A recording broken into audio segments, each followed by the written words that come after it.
The boss has given me a message for you.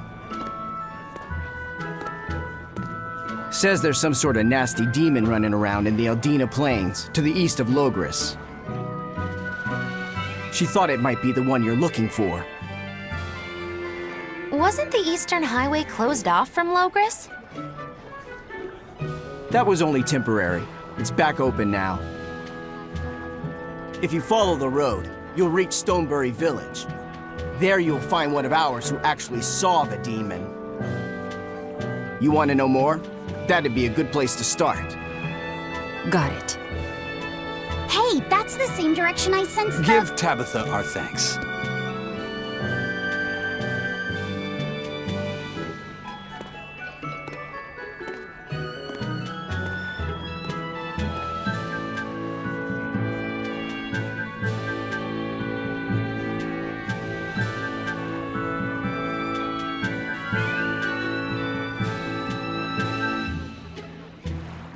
It's looking more and more like we're on the right track.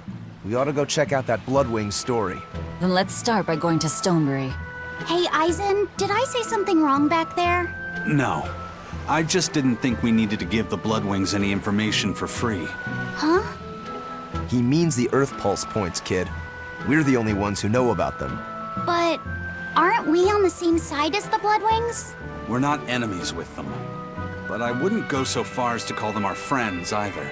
That's just how it goes in the underworld. Things can change at the drop of a hat. A poison hat. But how are they supposed to trust us if we don't show them trust in kind? That messenger knew our faces, even though we'd never met. He was here waiting for us, even though we hadn't told anyone where we were going. You're right! We hardly know the first thing about them, and yet they seem to know every move we make. They could easily sell us out if it struck their fancy. They'll work with us as long as we're a useful ally in their resistance against the Abbey. But the more tricks we can keep up our sleeve, the better. We've got each other's back, but only as long as we hold a knife up our sleeve. That's what counts as trust in the underworld. That sounds terrible. But at least you can trust that Tabitha's cooking will be tasty. Can't argue that.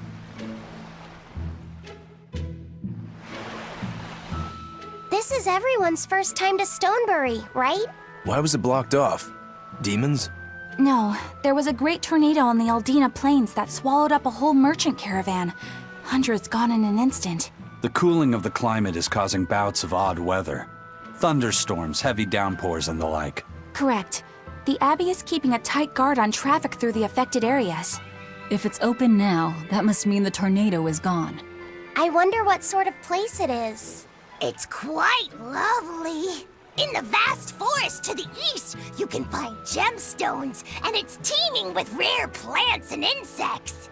The locals trade only as much meat and hides as they need, and they live peaceful, quiet lives. You sure know a lot about this place. It's where the Norman he first fell in love with grew up. Yeah! Please don't embarrass me. Though we are apart from each other now, our hearts are still as one. Immediately after you and I made our pact and set off, she fell in love with some macho Norman and moved away. What? Why haven't I heard about this? How long have you known? Oh, I don't know. Maybe I found out during my long search for you. Or maybe it was right after we left. I remember leaving something in the village and going back to... Oh well, not like it matters. It does matter! There's no sense in crying over a fickle girl. Come, Stonebury awaits.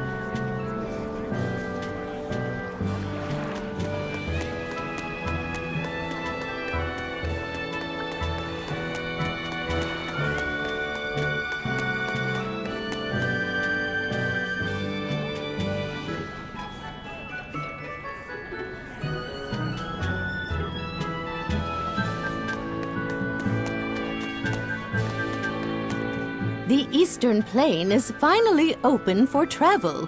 I hear that the people of Stoneberry are alive and well. My husband and I can breathe a sigh of relief.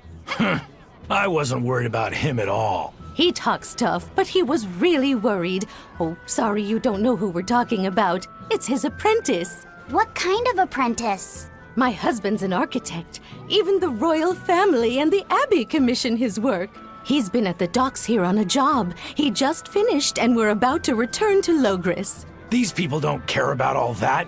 Why did your apprentice go to Stoneberry? He's young and talented, but a bit eccentric.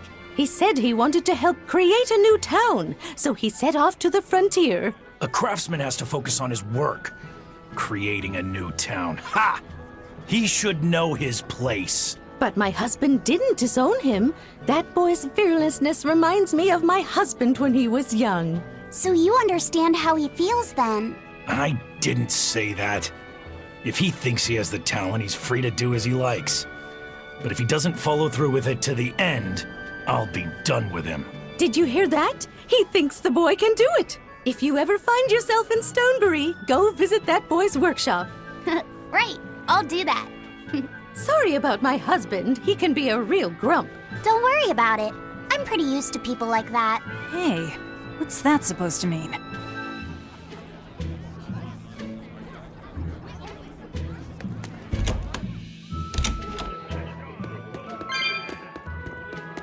I'm so happy things have been peaceful around the capital. I can come to the harbor to shop without fear. I heard that those demons that made a mess of the palace have been wrecking towns all over, though. But Shepherd Artorius and the fine folks at the Abbey are on the job. I bet those demons are quaking in their britches. Let's hope that's the case. Of course it is. Lord Artorius is incredible. The demons have been mostly cleared from the area around the capital. Your love for the Abbey and the Shepherd are great and all, but I'd keep it down. If you keep poking around the bushes, you might catch yourself a snake. A snake? There's a rage-crazed girl out there who hates the Abbey. She's a real viper, that one. She sounds awful. That's what I hear. Who are you calling a viper?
Velvet! Let me in this instant! You can't come in. And if you do, I'll eat you. It's not just your room, you know. You took an oath to obey my every command if you lost our fight. And I'm commanding you to wait just a little longer. What are you doing out here in the hall? I left to go out on a little errand, but when I came back, Velvet shut me out of our room. I've been standing here for over half an hour, but she seems no closer to letting me in. I don't know what to do. Any idea what she's doing inside there? No, I don't have a clue. All I can tell you is that sometimes I can hear something like deep breathing and soft moaning. Well, she must be doing something in there she doesn't even want a fellow woman to see. Something she doesn't want seen. Do you think maybe she's weighing herself? Even if you allow for getting undressed and then dressed again, there's no chance it takes half an hour to weigh yourself. Could she be putting on makeup? I've been yelled at for barging in on that before, although not by Velvet. That's just because you're a guy. I hardly think Velvet would have a problem with me saying that. This is no time to just stand there lollygagging, kiddo. Velvet is obviously in great danger this very minute. Her life is hanging in the balance. She's right. You know Velvet, never letting her weaknesses show. She probably kicked Madame Eleanor out because she didn't want anyone to see her in such bad pain. It would explain the heavy breathing and moaning, too. Now that you mention it, right before I left, she had a stiff expression and she did not look well. Well, kiddo, are you going to abandon her in her time of need? The moment to test your mettle has come at last! Test my mettle. Will you go in there or won't you? The fated decisive hour has finally arrived! Velvet! What is it, Fee? Huh? Well, I thought you might die. So I... Seriously? A little cleaning isn't gonna kill me. But you were looking pale, and we could hear you breathing strangely and making weird sounds. I don't think I was breathing strangely. Then what was that noise? It sounded like... When you're cleaning glass, you breathe on it first, don't you? Then what about the moaning? The inn has this room cleaned regularly, but they missed a lot of the details. When I looked at the cups, I saw they still had tea stains from whoever drank out of it last. That's enough to make anybody moan in disappointment. Oh, I see. But if you told me you were cleaning the room, I would have offered to help you know. Everyone has their own unique way of cleaning things, so in the end it's just faster to do it myself. My sister had her own ways, and I'm sure you do too, right? Yeah, I guess so. Anyway, I'm finished so you can come back in again. Whew, what a relief to have that all done.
Come, sinner, and repent your wicked deeds.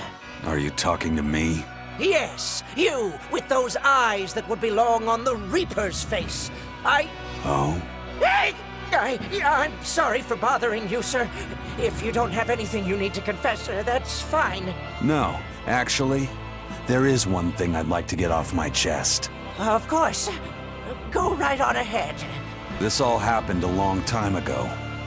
But this turtle's brought over a painting by the master artist Beryl Benito. It was a gorgeous work of art. Too beautiful for words.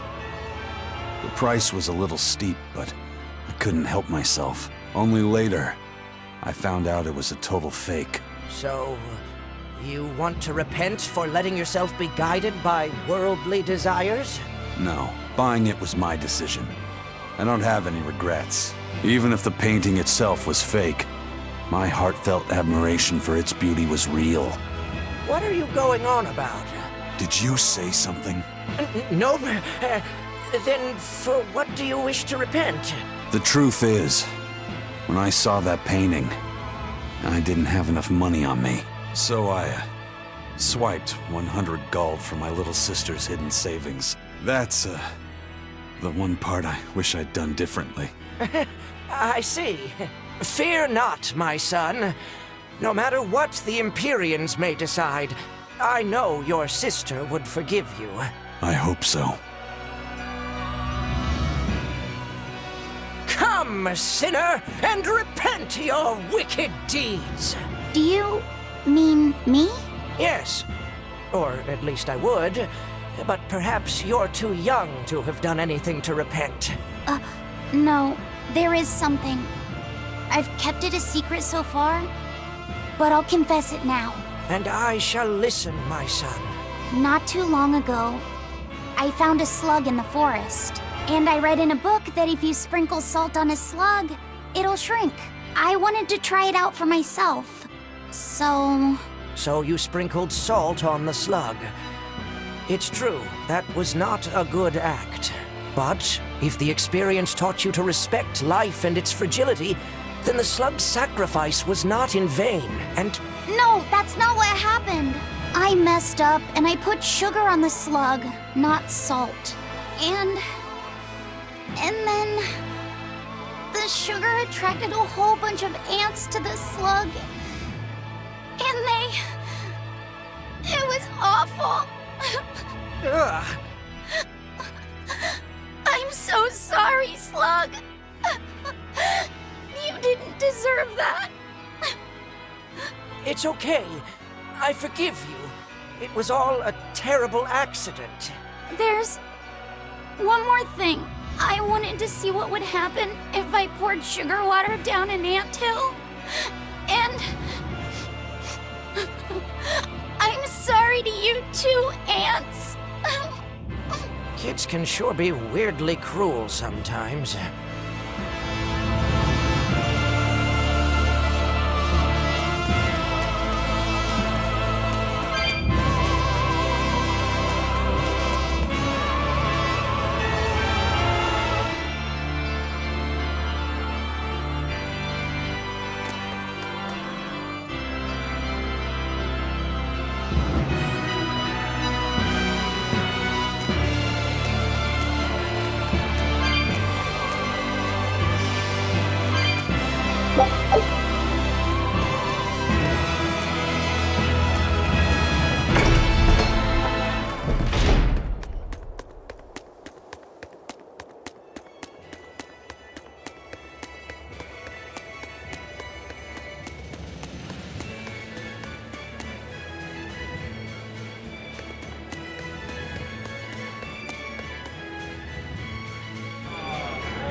You know what you're...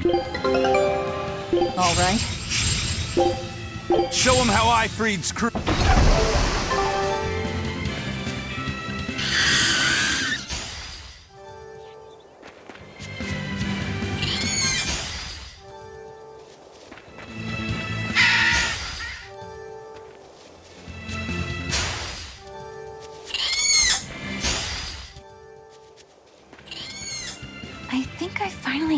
used to it.